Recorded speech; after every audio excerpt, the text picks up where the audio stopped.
The greatest of all time release ஆகி 8 நாட்கள் முடிஞ்சுது. இந்த 8 நாட்களுமே சென்னை ரீஜனில் சூப்பரான பர்ஃபார்மன்ஸை தான் ஷோ கவுண்ட்லையும் ஃபாஸ்ட் ஃபில்லிங்லையும் பண்ணிக்கிட்டு இருந்தது. நாளையிலிருந்து வெள்ளி சனி ஞாயிறுன்னு செகண்ட் வீக்கெண்டு ஸ்டார்ட் ஆகுது.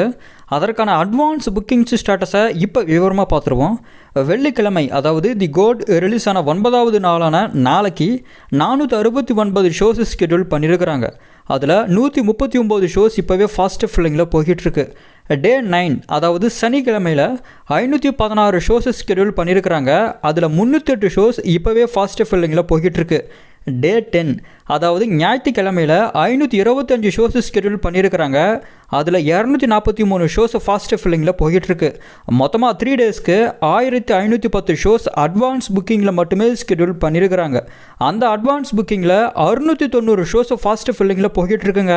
தி கிரேட்டஸ்ட் ஆஃப் ஆல் டைமோட டே 5, டே 6, டே 7, டே 8 விட சூப்பரான பர்ஃபார்மன்ஸ்னு தான் இதை நான் சொல்லுவேன். அதுவும் சனிக்கிழமைக்கான அட்வான்ஸ் புக்கிங்கில் மட்டுமே பாருங்கள், இப்போவே 308 ஷோஸ் ஃபாஸ்ட் ஃபில்லிங்கில் போய்கிட்டுருக்கு. இது இப்போவே அட்வான்ஸ் புக்கிங்லேயே டே 6, டே 7, டே 8ஓட ஃபாஸ்ட் ஃபில்லிங் பர்ஃபார்மன்ஸை விடவே அதிகமாக போய்கிட்டுருக்கு.